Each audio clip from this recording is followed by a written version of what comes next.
Oke, baik. Aku kasih tahu dulu secara singkat perbedaan kaum muslimin itu ada 3. Yang pertama adalah perbedaan fikih.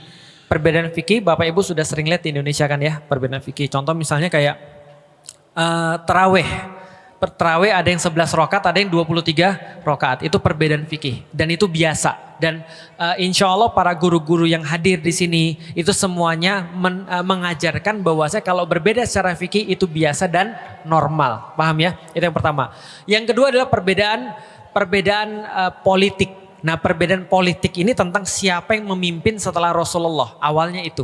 Maka dari perbedaan politik ini muncul Sunni dan Syiah. Dalam cerita ini masih aman. Kalau perbedaannya cuma perbedaan politik. Karena di zaman Rasulullah ada yang berkata bahwa pemimpin itu harus muncul dari keturunan Nabi. Ada yang berkata tidak perlu keturunan Nabi. Nah itu masih aman.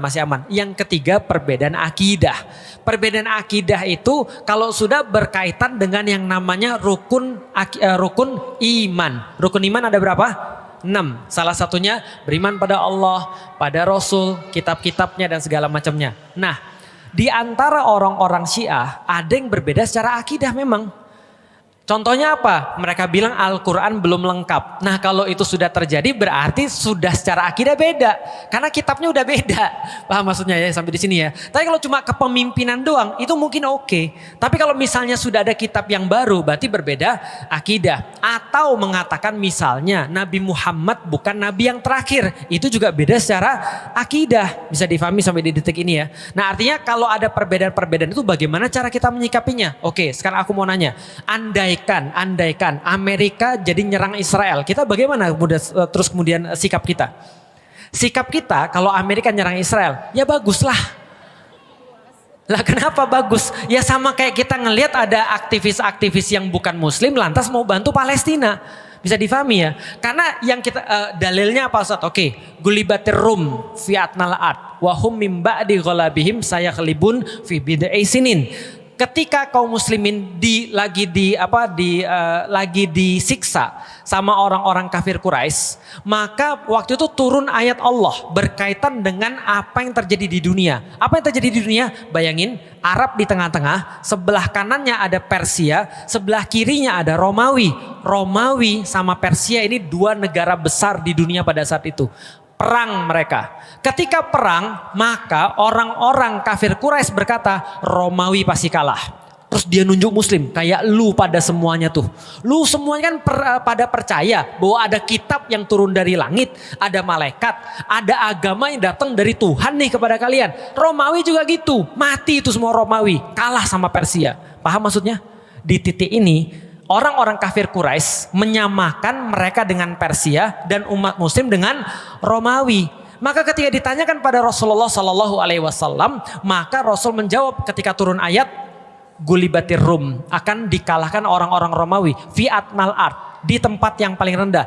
Wahum mim ba'di ghalabihim sayaghlibun fi bid'i sinin, dan setelah mereka kalah akan menang kembali dalam waktu dekat. Berarti yang menang siapa? Romawi. Di dalam Al-Quran dikatakan, dan hari itu bergembiralah orang-orang muslim. Pertanyaannya, kenapa orang muslim gembira? Karena Romawi menang? Bukan. Orang muslim gembira karena mereka membuktikan kafir Quraisy salah. Paham sampai di sini? Artinya mereka bukan memihak salah satu, tapi mereka melihat kepentingan mereka kayak apa. Paham sampai di sini ya? Oke, Iran. Iran sudah jelas-jelas menyampaikan mereka adalah negara yang punya keyakinan Syiah 12 imam. Syiah 12 imam itu berarti meyakini ada imam dalam tanda kutip yang melanjutkan Rasulullah dan dia maksum. Jelas ya? Dan itu bukan akidah kita. Jelas ya? Jadi ya udah pandangan kita sama seperti pandangan ketika ada orang-orang yang misalnya bukan muslim lalu kemudian bantu Baitul Maqdis. Ya udah kita ngeliat kayak gitu aja. Kalau andai kan dia bisa membuat repot musuh kita nih, yang Israel ini. Israel ini kan udah nyata-nyata mengganggu dan menghabisi orang-orang di Gaza nih. Lah kalau mereka berdua terus kemudian sibuk, ya bagus. Oke, bisa difahami ya? Oke, berikutnya. Ustadz, tapi ini bisa ekskalasinya bagi penduduk dunia? Tentu saja. Dan itu kan yang diinginkan oleh Israel. Coba lihat baik-baik ya. Ini mungkin agak mumet, tapi mohon maaf ya kalau mumet ya. Nggak apa-apa didengerin aja dulu, nanti lama-lama juga paham. Kalau nggak paham ya nggak apa-apa juga sih. Jadi gini ya. Namanya Amerika, itu dia punya tugas. Apa tugasnya? Ngendaliin seluruh dunia agar sesuai dengan keinginan dia. Paham sampai di sini? Maka dulu kalau ibu-ibu pernah dengar perang Vietnam, siapa yang lahir tahun 40? Ada nggak di sini? Nggak ada ya. Tahun 55 sampai 75 itu ada perang Vietnam namanya. Nah, perang Vietnam itu penyebabnya apa? Sederhana, Amerika nggak mau Vietnam jadi komunis. Maka dia serang Vietnam supaya Vietnam nggak jadi komunis. Sederhana itu. Jadi artinya adalah apa? Penyebabnya lebih ringan daripada kasus Gaza yang sekarang. Gitu maksudnya. Oke. Berarti Amerika pengen semua sesuai dengan dia. Sekarang aku mau nanya, kalau Amerika punya musuh yang nggak mau sesuai dengan Amerika, siapa kira-kira? Siapa kira-kira? Iran? Bukan. Siapa yang nggak mau sesuai sama Amerika? Rusia. Maka Rusia sama Cina bestie nih. Kenapa bestie? Karena dua-dua ini nggak mau diatur sama Amerika sekarang nih ceritanya. Maka dua-dua ini bestie. Satu perang dagang, satu perang dingin.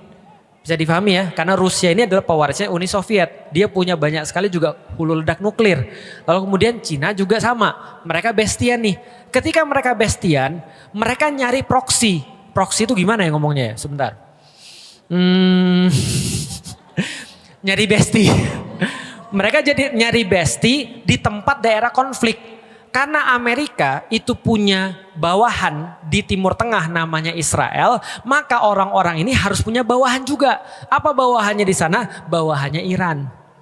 Jelas? Nah, kenapa bisa tahu gitu? Makanya ketika Iran perang, siapa yang memproklamirkan akan dukung Iran? Rusia, Cina. Jelas sampai di sini? Nah, maka ini sekalian nih. Artinya Amerika pengen ngendaliin Rusia, Iran dan segala macam supaya mereka nggak punya ancaman, minimal nuklirnya hilang. Lalu makanya ada NPT, Nuclear Proliferation Treaty. Lalu kemudian ngendaliin agar mereka nggak punya nuklir, supaya yang bisa punya nuklir siapa? Cuma Amerika dan Israel doang. Paham sampai di sini ya? Nah, mereka mau ngendaliin dunia dan itu harus terjadi. Perang Ukraina itu salah satunya. Karena Amerika nguasain pemerintahnya, Rusia nggak mau. Karena itu dekat Rusia. Ini masalah negara doang. Indonesia gimana? Nonton Indonesia. Kan turut nonton dalam perselisihan dunia kan Indonesia kan gitu. Nah, artinya ini yang terjadi nih. Oke, balik lagi. Kalau kita bahas tentang masalah Iran, apakah Iran menyerang Israel karena dia pro dengan Palestina? Jawabannya tidak. Karena Iran nyerang Israel karena dia diserang duluan, sederhana, gitu kan ya. Dan ada video tuh Netanyahu ngomong ke publik, bikin video. Apa yang dia bilang? Dia bilang begini, saya berbicara pada rakyat-rakyat Iran yang terhormat untuk dalam tanda kutip menggulingkan pemerintahan yang sekarang untuk balik lagi ke masa lalu. Tahu masa lalunya apa? Dia ngomong sendiri. Kita udah jelasin di kajian kita tuh. Apa masa lalunya? Iran sama Israel itu bestie. Baru tahu. Karena yang ngebuat kuil Sulaiman yang kedua itu Iran, itu Persia. Maka mereka dulunya bestie. Maka Netanyahu bilang, mari kita kembali ke masa lalu di mana kita bestian. Bahwa Cyrus Agung itu adalah raja Persia yang luar biasa, itu membangunkan kuil Yahudi buat kami. Maka gulingkan pemerintahan Anda sekarang, lalu kemudian ayolah bareng-bareng kita main bola. Itu kata dia tuh. Artinya dia bukan untuk Palestina, dia justru pengen menjadikan Iran sebagai bagian bestinya dia. Paham sampai di sini?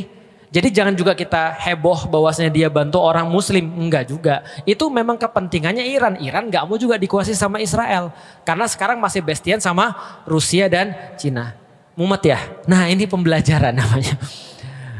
Dimutakin belajarnya tentang geopolitik gitu ya. Nah, karena itu adalah fakta-fakta yang terjadi. Makanya Netanyahu sekarang mau menjadikan Iran sebagai, tadi balik lagi ke zaman, oh by the way, aku sedikit mau cerita tentang Iran. Teman-teman tahu bahwasanya Iran sekarang itu apa? Republik Islam Iran. Tapi sebelum jadi Republik Islam Iran, apa itu? Negaranya bukan negara Republik Islam Iran. Tapi negara yang sekuler yang dikepalai namanya Shah Reza Pahlavi. Nah, pas sama Shah Reza Pahlavi ini bestian sama AS, sama Amerika Serikat. Maka ketika terjadi revolusi, bangkit terus kemudian Ayatollah Khomeini ini dan Republik Islam Iran, dia jadi nggak bestian sama Amerika lagi. Ini masalah cuma itu aja masalahnya, nggak terkait dengan Gaza. Artinya kalau ada apapun dengan Iran, pasti Gaza akan tetap juga sama masalahnya. Balik lagi, apakah eskalasinya sampai ke Perang Dunia Ketiga? Jawabannya mungkin iya, mungkin tidak. Jadi mungkin iya mungkin tidak, tapi wallahualam bisawab. Ya kan kita tahu bahwasanya orang-orang kayak Amerika itu akan melakukan apapun untuk tetap ada pada kekuasaan. Artinya gini ya, balik lagi tentang teori peradaban. Kapan-kapan nanti aku bahas tentang Persia dan Romawi dengan Rasulullah. Itu nanti teman-teman akan ngerti bahwasanya Rasulullah itu benar-benar ngambil beban peradaban dari Persia dan Romawi. Artinya kalau sekarang kita lihat Amerika ini sekarang mau hancur dari dalam, karena orang-orang di dalam juga pada protes tentang Amerika. Tapi kalau pertanyaannya, Amerika hancur, siapa yang nanti ngambil beban peradaban? Jangan sampai yang ngambil bukan orang muslim. Makanya sekarang kita harus nyiapin diri untuk ngambil beban peradaban itu. Walaupun sulit, ya pelan-pelan. Atau itu jawabannya. Ada yang mau pertanyaan lagi, silakan mungkin.